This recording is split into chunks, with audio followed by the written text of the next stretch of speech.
இன்றே டவுன்லோட் செய்து உங்கள் ஃபேவரட் ஷோக்களை என்ஜாய் பண்ணுங்க.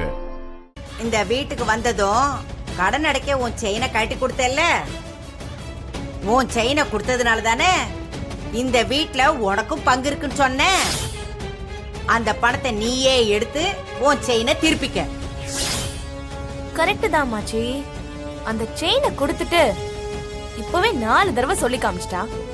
அப்புறம் இவ ஊருக்கே போய் தம்பட்ட அடிப்பா. அப்பதான் அந்த காசு ஒண்ணு நீ தர தேவையில்ல, அது நான் பட்ட கடன். அதுக்கும் மீனாட்சிக்கு என்ன சம்பந்தம்? அந்த செயினை திருப்பி கொடுக்க வேண்டியது என் பொறுப்பு. அத நாங்க பாத்துக்கிறோம். ஏலே, உன்னை நம்பி விட்டா இந்த உலகமே அழிஞ்சாலும் நீ அந்த நகையை திருப்பி தர மாட்ட. எனக்கும் அப்படிதான் தோணுது. என்ன ஆளுக்கு என்ன மட்டும் தட்டிட்டு இருக்கிய?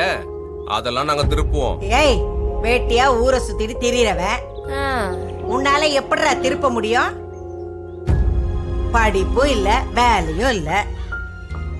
இந்த காசை நீ ஒத்த ரூபாயா சேர்த்தா கூட உன் ஆயுசுக்கு இந்த காசை சம்பாதிச்சு நகையை திருப்பி கொடுக்க முடியாது. ஒருவேளை வேலை பாக்குற பொண்ணா பார்த்து கல்யாணம் பண்ணி அவ சம்பளத்தை வாங்கி திரும்ப கொடுக்கலாம்னு நினைக்கிறாரோ என்னவோ. பொண்டாட்டி பணத்துல உட்கார்ந்து சாப்பிடுறவன் இந்த ஜீவா கிடையாது. எனக்கு வரப்போறவளெல்லாம் ராணி கணக்கா பாத்துப்போம். அப்படியே உனக்கு நீ அவளாவது வந்தாலும் அவளுக்கு நான் தாண்டா கஞ்சி ஊத்தணும். வாய் மட்டும் நல்லா உனக்கு கிழியும். அத்தை, ஜீவா சின்ன பையன் அத்தை. அவன் இப்படியேவா இருந்துட போறான்? என்னமோ அவனுக்கு இப்ப நேரம் சரியில்லை, அதனால இப்படி இருக்கான். ஒரு நாள் நல்லபடியா மாறுவான். எப்படி? ஆடி போய் ஆவணி வந்தா உன் மாவன் மாறிடுவானே? எனக்கு அந்த நம்பிக்கை துளி கூட கிடையாது. அப்பதான் இப்ப இந்த பணத்தை என்னதான் பண்றது? மாமா, நான் சொல்லவா? கல்யாணம் ஆன புது பொண்ணி அக்கா, அவ கழுத்துல ஒரு செயின் கூட இல்லாம இருக்கிறது நல்லாவே இல்ல. இல்ல, அதெல்லாம் பரவாயில்ல. ஆமா, நீ ஒரு தியாக தீபம், அப்படிதான் சொல்லுவேன். உன்னை இப்படி பார்க்க எனக்கு எவ்வளவு கஷ்டமா இருக்கு தெரியுமா? அதுக்கு இப்ப என்ன பண்ணணுங்கிற? அவ எங்க வீட்டு பொண்ணா இருந்தா இப்படி மொட்டை கழுத்தோட இருந்தா பரவாயில்ல.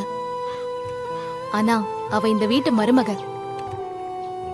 பாக்குறவங்க எல்லாம் பாட்டிய தப்பா பேசக்கூடாது இல்லையா? அதனால அக்காக்கு ஒரு செயின் வாங்கி கொடுத்தா நல்லா இருக்கும். இது எனக்கு தோணாம போச்சு பாரு. தேன்மொழி இம்புட்டு கஷ்டப்பட்டு இருக்கா, நான் அவளுக்காக இது கூட செய்யலனா எப்படி? அப்பதான் தேனுக்கு ஒரு செயின் மட்டும் வாங்கலாம்.